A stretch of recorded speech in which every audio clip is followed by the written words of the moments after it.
It's a little bit warm tonight, so I let me top off, but that's why I got a tattoo to show it. So I just get annoyed at people. I'm trying to type and my screen gets moved around and I go to press send and my buttons don't work and then this doesn't work, and it should all work when I want to type and do work. It's a distraction because I'm trying to think of what to write. It doesn't just automatically appear in my head. I have to think it up, and then when I've thought of it and you're distracting me and I'm trying to write what I want to write and I can't think of what it is, it gets very upsetting to me. So those people doing that, could you please refrain and do something else with your lives instead of bothering me? I have a big story. It's none of your business, any of you, unless I want to publish it. If you're publishing stuff about me, I want it removed. I put up on my site what I want people to know.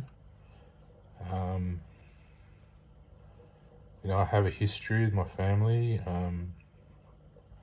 I believe some of my family administered me when I died in the war, and I was the subject of a song by Metallica called One. My name is Johnny, and I think it might have been the singer's father. That's who I might have been. That's why I like Metallica so much, and that song gives me chills. And why he came and sort of, I think they came and hassled me, got rid of my wife, or something happened. I don't know. I'm not insinuating anything. Things happen for a reason. But it's kind of like he hassled me without knowing I was his dad, reborn, and it's kind of funny. I always say you can't really hurt anyone but your own family, because that's who you're attached to. You can't really hurt anyone else. You're just hurting. That's why I don't bother hurting anyone. I say here, please stop. If you don't stop, Superman will get you or something. I don't sue anyone because I'll just be suing my own family. What's the point?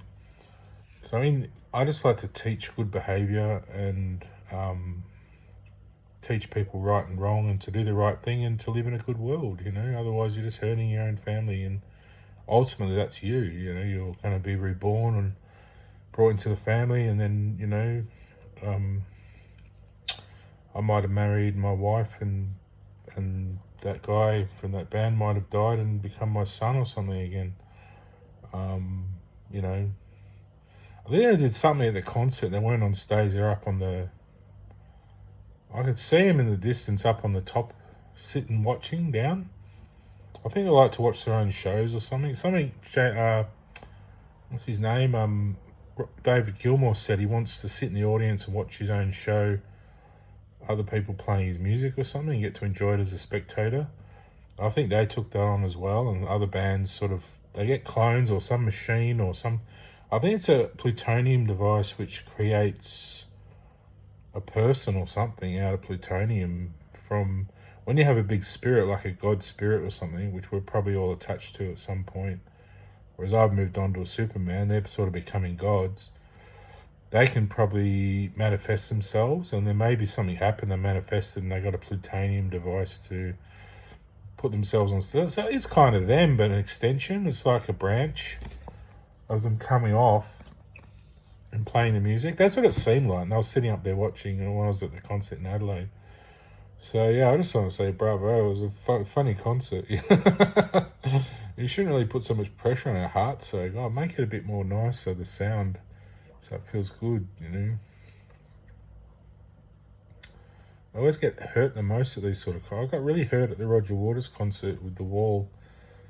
They did the music at the start wrong or something, and it really broke my heart. And I sat there like that, like Pink, sitting there heartbroken. I wonder if Roger's my son as well or something. I've got some link to all these different bands somehow. Because there was a lot of people back then. 300 people is a lot of people to be all at once. Plus Elvis, and that was the influence why a lot of these family members and all become musicians and that, because I was Elvis. So I haven't really changed since. I've been very much a godhead of music and invention and creating technology, and even when I'll probably end up building this Starship Enterprise or something. So I know how to do it already. It's not that hard. It's just big, I It's complex. You got to know exactly what you're doing, how space works. You don't want anything getting in the ship from outside on another planet, because that could infect your whole. If it's a disease or something, it can affect your whole staff. You don't want all that sickness on board, so you have to be able to have an airlock in your ship that can just evacuate anything inside, which might be contaminated or anything. So when you land on a planet, you wouldn't land with the whole ship. You'd land in a pod, or you'd go through like a cleansing sort of teleportation system, which a bit like what maybe that's what they're practicing, the teleport. They don't know how to send themselves. They're sending an extension of themselves, not their real selves. They've probably got the similar genes as me, you know. They want to explore all this sort of stuff, you know. So maybe their sort of family end up on board with me one day or something. But I'm fairly certain I'll end up building it, you know, if I get the support behind me and the time and the space and the superpower. That's what I want to explore, the superpower that's born already. But without the faith and love and that behind me of the whole world, I'm not going to do it, you know, because I don't want to cause problems or warfare or anything. I want it all to be adventuring into space, like exciting sort of journey. You know, I don't want it to be a battle, because I'll just win it and kill everything. You know, superpower will do that. So I don't want that. I want it to be a loving, exciting feeling of just being a person running on board and seeing all the work I've done. You know, when I build it, I want to find it straight away. Whether I build it and know I'm doing it, or whether I build it and then find it that day, you know, that's how I want it to be. I don't want to wait months and have people ruin it and all these bad things happen. And it's got to all go to plan. Otherwise, when you get out to space, you'll be sitting there regretting things and thinking life's shit. And you got to be really happy in space. You don't want to get depressed out there. You know, that cat I had was Buzz Lightyear. That was a fine line. Sometimes I was sitting there thinking, what am I doing this for? When I was stuck out in space for weeks and then I put the cat on and cheer me up a bit, but it didn't always, you know, do everything. I had to sort of meditate and do all sorts of stuff. But if you're in a party atmosphere on board the ship, always having fun and enjoying yourself, which is how big the ship is, it's about 4 footy fields, you know, the MCG, 4 of those, the size of the actual top of it. Then you've got the shuttle at the bottom, which takes the ship off. It has to be the same length as the top, otherwise the ship would tip over in space, because ships have weight. It has to balance. So in space, you want it to balance. If it's going too fast and it builds up a bit of resistance and it's not balanced, it'll just tip forward and explode. So you got to have that bottom compartment as well as the wing at the back with the jets. So the jets aren't prongs. They're not on prongs. They all have to be one strong building. You know, you don't want little sticks and prongs and things sticking out. If a jet snaps off, you're fucked. It has to all be one building, you know, all designed as one part. So even the top has to sort of spread out to hold the weight of the top, you know. If you land, you want it to be, you don't want it to tip over in the hangar or something. So you want it to land to be flat and nice and stable. It would land and then have support legs that will come out and hold it up. So yeah, all that sort of stuff, you know. Just people think, oh, something bad's going on. I can't see anything really but good in the world. I mean, I do wish people would just respect my my home life and my privacy, and my computer as my own device at home for myself. I don't want to be affected by other influences while I'm trying to do my writing and stuff. Unless you're legitimately on there texting me or sending me a positive message or something. I don't want bad messages or anything. I mean, look, there was a time I did want that, but it's over now. I just want all the positive vibes. You know, if you got bad stuff to say, you'll probably get blocked off or something. But for some reason, then it gave me all the other stuff I wanted, all the battle really to go through. I did spiritually, so that's how, you know, I wanted to do a physical meet and greet with people who didn't like me and work it out and resolve things and do all that, but someone else was doing that for me, so I appreciate that, but it would have been nice to have some human contact instead of just people getting upset and blaring their engines outside my house. I would have liked to talk to people and resolve things.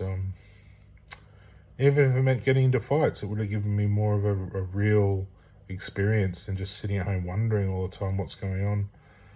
But maybe for next time, just consider that sort of approach. Yeah, so I always see the good stuff happening, really. That's all I see from heaven.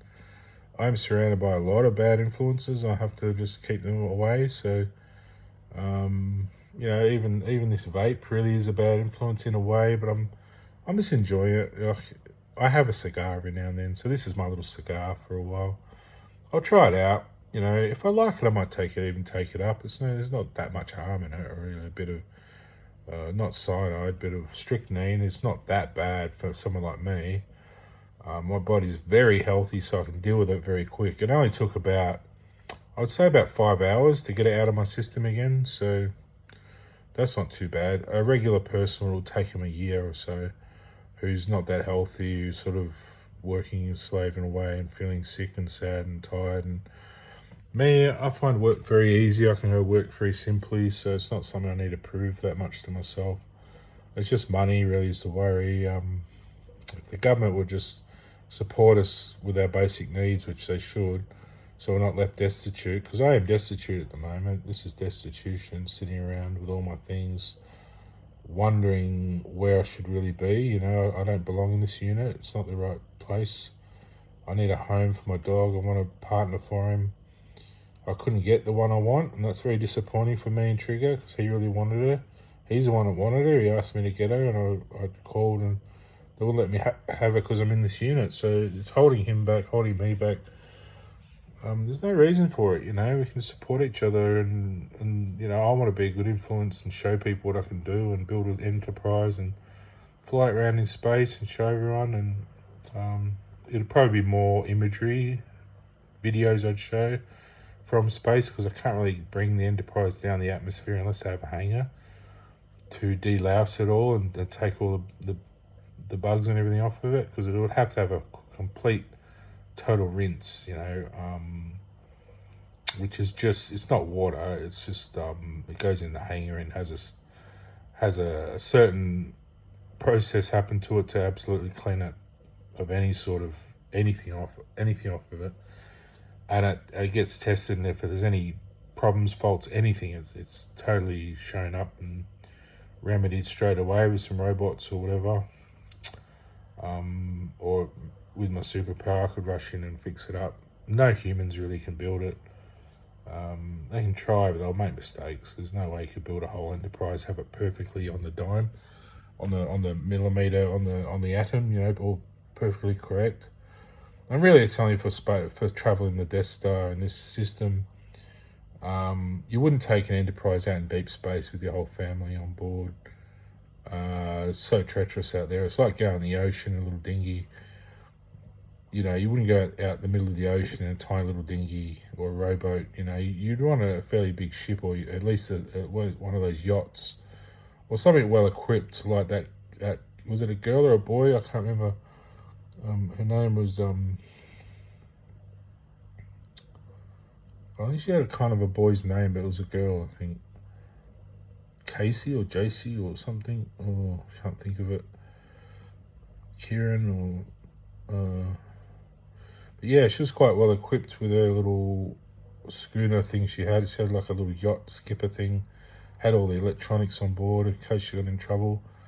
And it was well waterproofed in big waves and everything. It would probably knock her around, but it was quite buoyant. I think it would pop back up and she'd just hold herself in there, and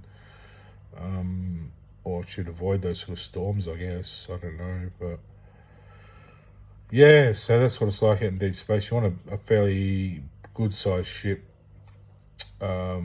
or you'd want sort of an X-wing type thing, a cloaking device, because if you found something out there and unfriendly, you wouldn't want to be seen. You'd get bang exploded straight away. So that's a more serious note. I'll just say it quietly. Don't go in deep space if you're not equipped to get out there very fast in an X-wing. An X-wing has a gravitational engine, and they're very quite small, but they're quite a big ship, really. I mean, as big as a house, so you can walk around on them, but you'd want to just take yourself or a friend, not have too many people to create a lot of noise, because if anyone picks you up out there and you're not meant to be out there, bang, you're gone, forever. So yeah, out in deep space, we're kind of protected here in the Death Star, so nothing can get in, but yeah, once you get out there, you got to really know what you're doing, and you know, you'd want the force on your side to be married to it, not just use it. You don't want to use the force. You want to be married, become the force, be the force. So you want that superpower out there, you know.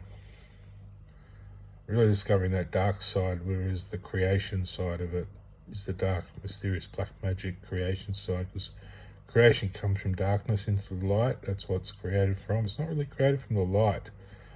You can explore it in the light, but creation comes from the depths of darkness and is born into the world as light. So, you know, that's how light's created from darkness. So, dark matter creates energy and light. So, it's sort of born out of it, like a seed is a dark energy or matter, and a tree is like the light coming out of it. So, if you keep that in mind, how a flower grows out of darkness into the light, you know, desiring the light, becoming it, then that makes more sense when you're understanding yourself. You know, you're coming out of a dark, evil space. You want to move away from death, which is where we come from, into more life. You want to continue life. You don't want to go back to death, to the darkness. You want to move on to the light all the time, you know, out to space, become your own comet in a way, almost your own, you know, force for good, for life and everything, and, you know, propel your life on. If you're too tired, well, have a rest. Go back to death, and you'll come back someone else probably. So, but once you're alive, you're awake. You know you're alive and awake. You got to really try and be a god and really be good. Um, yeah. So anyway, that's all I had to say. Hope you're enjoying your life and having a nice time. I'm going to check to see if I got paid, pay my bills, and then see what I got left. I think I'll have $100 left or something for a bit of food. I'm going to try and spend $100 a fortnight on food. See if I can do that. I think that's where I'm wasting my money. If I can get bulk food for like $20 big bag or something just to eat, like a huge bag of something, I don't know what, some vegetables and that, and just eat that all week. I don't know. I desire things like cravings for little things like chocolate bars, and not all the time, but just every now and then I'll have a craving. And when I've got no money, it's hard. You got to sit here and worry and suffer.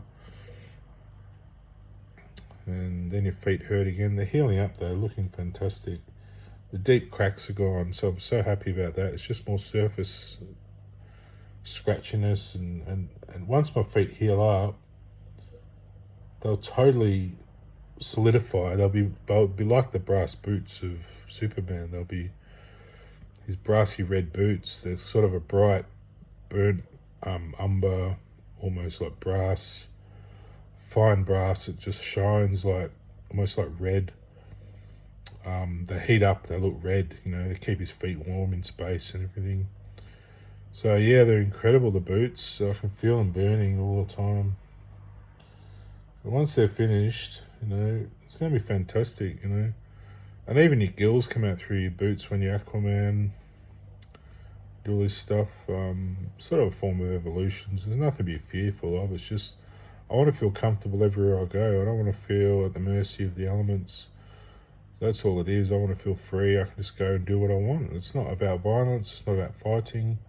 That's the Hollywood gung-ho cowboys and Indians thing, that you have to fight your enemies. Just love your enemies and just enjoy the competition and the challenges in life to get to somewhere new, you know. That's what I'm doing. I can't wait to be Aquaman. I don't want to be Aquaman and not know I'm doing it. I want to be awake and aware and see myself transform into that fish body, like a fishman, sort of mermaid, but with feet or power boots, you know, that have gills, and feel that rush of the water through my body, breathing the water, and powering myself as a jet stream through the water. I think it'd be fantastic. I can't think of anything more exciting on Earth to do that isn't in space. You know, on Earth, it's the final frontier on Earth is the ocean. It's incredible. I don't really want that whole thing gone yet until I've really explored the ocean and seen what's in there. I think there's sea monsters down there. I believe Loch Ness is immortal. I believe there are other sea monsters. I believe even that Hydra is down there somewhere. I don't want people digging it all up now, because I want to go down and see it all down there, and welcome them and talk about where they could live up here if they want to find a place. I think they don't know where to go, you know, they're stuck down there. They want to come up, have a walk, but they're sort of dinosaurs that have got stuck down there. And they come up every now and then. They go straight back down. They're terrified of all the bombs going off and everything. So, yeah, just stay away from them. Don't bother any of them. They'll kill you straight away. Yeah. Anyway, Chunky Ponga Dazzler. That's my internet persona. I'm the Chunky Ponga Dazzler. Elite Claire. See ya.